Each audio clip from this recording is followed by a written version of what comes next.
2082 साल कार्तिक 7 गते तिहारको भोलिपल्ट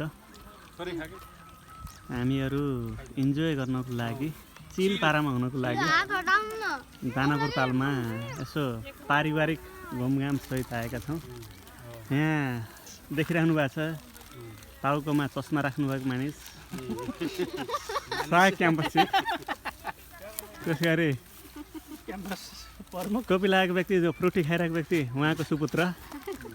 यहाँ अर्की नानी छन्, यहाँ आमा छोरी प्रिसा रिजाल, उहाँहरूको घरको कान्छी बहिनी चाउचाउ ह्याप्स भइरहेको छ। उहाँ कान्छी भाउजू पर्नुभयो, उहाँ फेरि सहायक क्याम्पस चिफको श्रीमती माइली भाउजू भान्जीसँग मात्र बस्नु भएको छ।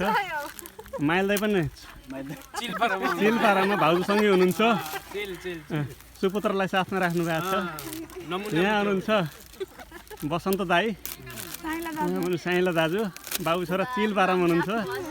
आकृतिले मलाई केही भन्न नहुनुहुन्छ, उनी पनि चिलपाराकी छिन्, चिलमै बसिरहेकी छिन्। इन्जोय गर्दैछौँ हामी। ल साँझ चाहिँ युट्युबमा चाहिँ हेर्नु होला सबैले।